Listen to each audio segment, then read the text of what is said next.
Man, that's good, awesome, man. It was a lot of fun. dope, It was man. a lot of fun being on Good Morning America. But back to reality. Joe Flacco outdueled Aaron Rodgers in a battle of the 40-year-old quarterbacks last night as the Bengals defeated the Steelers 33-31 in a Thursday night thriller. Flacco threw for 342 yards and 2 touchdowns in the second start for the Bengals after coming over in a trade from Cleveland. ESPN Radio in Cleveland was going through it this morning after Flacco's big game. Take a listen. How could you do that, Andrew? How could you do it? Why on earth did you feel the need to trade this guy to a division opponent for a 5th-round draft pick? Fireable offense. I want to know how much longer the owner's going to watch this crap, because the fans have had it. We deserve better. You have the worst offense in the league. Your GM screwed this quarterback thing up like I've never seen. Kids that play Madden could have done a better job. Truly, that's not hyperbole. This franchise has become a joke. As a guy that's been on local radio and television and all of that other stuff, it is not a good thing for an executive to have a radio host going off like that. I can tell you that right now. Who did Flacco make look worse last night, fellas? The Steelers or the Browns? Cam, I'll start with you. I think it's the Browns. And why? Because you ship a player off because in some way, shape, form, you think he's not capable anymore to produce for you more than what his trade value or giving him away looks like to be. Now, when you see yesterday or when you see last night kind of coming to fruition, another question that is posed is, Aaron Rodgers threw an ugly interception, trying to do what? Get the ball to DK Metcalf, right? When DK Metcalf's stat line is so vanilla, it's so like, when are we going to have multiple games where it's like, okay, DK's getting it and he's definitely coming to his own? It's so frustrating when you see a guy, because you know he works hard, you know he is capable of being way more than what he's producing. That's the biggest red flag to me as the Steelers try to ascend to going to the playoffs. How will DK take his role and expand his role? Because understand this also, Stephen A. RC, he's replacing a George Pickens. George Pickens now is in Dallas. Going crazy. Boom!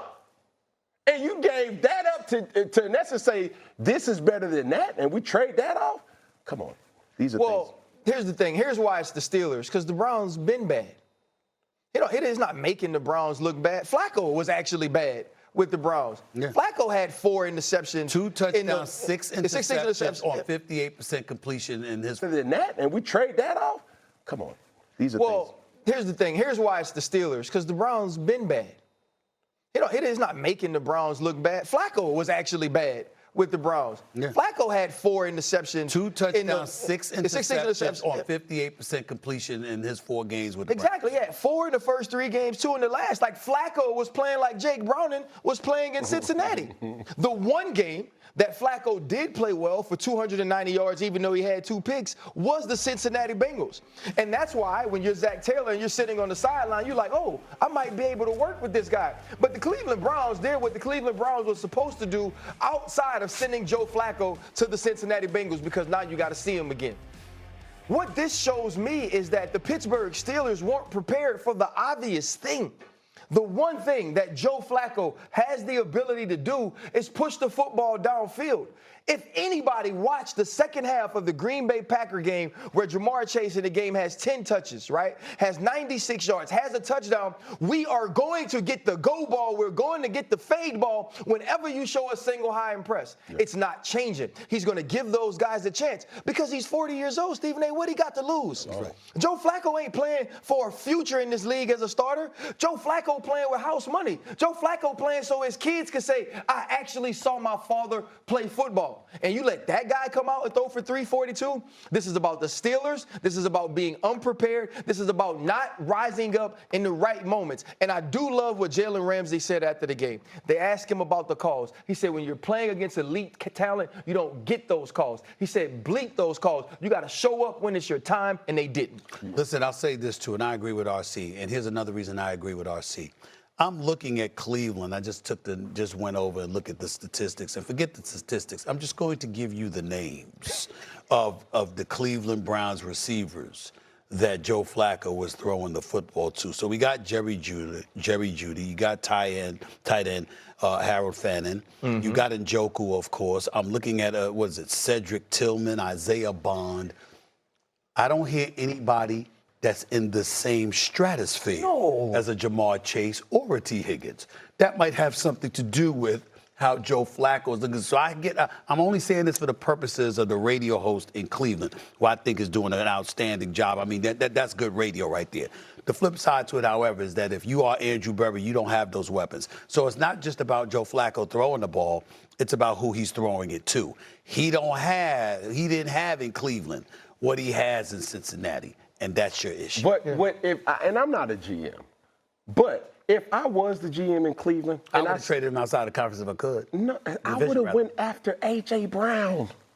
If I'm Cleveland, I'm going after disgruntled receivers that want the ball. There's no doubt about it. If a top-tier receiver comes to Cleveland, they're going to get fed Thanksgiving, Christmas, and New Year's meal all in one. And you know what else they're going to be? They're going to be home to watch everything early in January because they ain't going to win, Cam. That's right. That's not true. When you think about the Cleveland team now, they're doing everything right except for producing offensive football and production.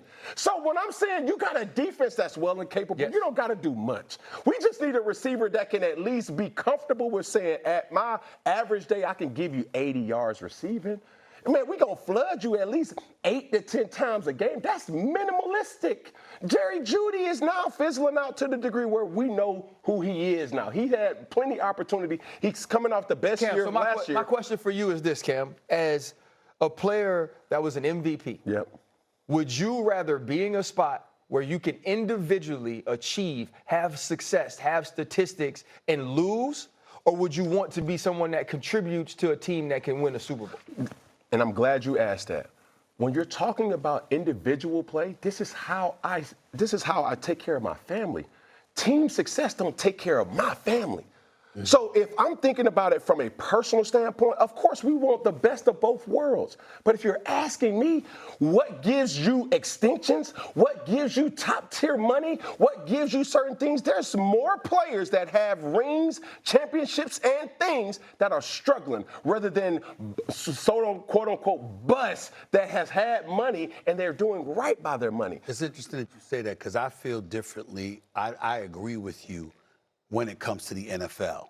I think sports like baseball and basketball are a bit different because the dollars are guaranteed. And if you show what you got, they'll invest in you individually before team success ever arrives. Right. You see what I'm saying? So they paying you, and I don't think you have an excuse. Are you saying that in basketball and baseball, Steve? I say in basketball and baseball. Gotcha. I say you don't have an excuse to have that attitude because I know how people going to get when he says something like that. And I'm saying to you, I agree with you because my whole point is when it comes to football, the sport itself can literally come to you and say, you know what, we need you to take a pay cut. We need to restructure your deal. Or we're going to flat out cut you. You see what I'm saying? And that's why that individuality that somebody would knock you for in football, I don't think it's fair to y'all because of that reality. The other piece of it is, too, though, it's not baseball, it's not basketball where your individual statistics are solely reliant on you.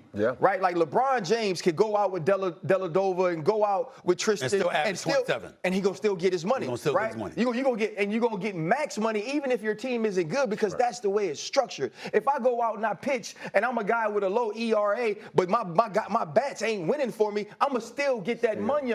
If I'm a quarterback and my statistics are good, if I can light the scoreboard up, but that team doesn't win, I'm going to get money, but I ain't going to get money like that. And if I don't have the people around me to throw the football to protect me, to give me a run game, it's even difficult to have that individual success with a high level of talent. We can look at Baker Mayfield. We can look at Sam Darnold. We can look at Geno Smith. All of these players that have had to figure out how to get second opportunities and know that you need good people around you to succeed. We watched A.J. Brown be good in Tennessee. We watched him be great in Philadelphia and eventually become a Super Bowl champion. I just think it's so different in football. I think, bro, when you think about it like this, RC, everybody's not going to be you, bro. When I say be you on this thing, you've done such an unbelievable job with with pivoting, no pun intended, but pun intended, pivoting from football. Yes, you what have. you Channing and doggone Fred T. OG, No doubt. like what you guys are able to do. Bro, I have conversations on the regular. Man, Cam, how you do it, bro? Man, I'm thinking about getting content, bro. Man, dog, yeah, I got all this success on the field, but man, I don't know how to translate it into regular life. Right. Nobody prepared me for this. So now when you've played something all your life and you start to say, is it really about the rings and things? Now you start to say, what does this ring get me now? 4 years out of the league, when you got to even pay to get into the doggone stadium. Right. People put too much on rings, and I'm here to be the bad guy to say, hey, bro, take care of your own. And Marshawn Lynch, where man, go get your chicken. No, listen, and I agree with that, right? You have to individually take care of yourself, but that's also about putting yourself in the right spot, right? It's about being able to be in a spot where I'm going to succeed enough, and we're going to succeed enough as a team where we're going to want to keep the core together, right? That's what happened in Pittsburgh. Right. I'm in a great place. They want to keep me. They want to keep Troy. They want to keep James Ferrier. You want to keep Casey Hampton. And maybe you don't top out in the market and get the biggest deal in the market. But you know what you get? You get every single year. Sure. You get all of that money. You get a spot to where now, because I played in Pittsburgh, whether I had the same career 13 years somewhere else, because I played in Pittsburgh, people want to hear me say what I got to say because they know I know what it takes to win a championship because I was in the place that taught me that. But it's also, you also got to remember, the Pittsburgh Steelers is one of the great organizations ever. And so they knew how to appreciate somebody like yourself. You have other organizations, which is what Cam is talking about, the vast majority of them that throw you out with the bathwater the second they get an opportunity to do so. And and like I said, that's the difference between baseball, basketball, and football, because even if you have organizations that do that in those other sports, you get your chicken as beast mode. Do you think it's because basketball, like basketball in particular, Stephen A., how much power a star player can have? That is true, too, but it's also the fact that you're not disguised behind a helmet and pads. Everybody, they can relate to you, they can see you, because the NFL chooses to market the select few. That's what made you special. I don't think you realize it's one of the biggest things that made you so special was that you're one of the rare black dudes that was ever marketed in the National Football League. It's not to say they haven't done it since, Took him to win an MVP. but you know what you had to go through to do that. You know what? Tom Brady, Peyton Manning, cats like that was always getting marketed. That wasn't necessarily the case with a whole bunch of other guys. You were marketable. Everybody knew that. Absolutely. Last thing that I would say is, I don't know what's going to come from this, but I want the person who's thinking about commenting something. It's only in sport. Commentary? Just commenting on this type of topic. Okay. It's only in sports that it's getting ridiculed when you lead with me. If you're talking about media, what you're going to lead with? Hey, I got an Emmy. Hey, I've been in this for multiple years. Hey, I did this. Why is it only in sports that we now say it's about we? In every other commodity in life, we have this me first mentality.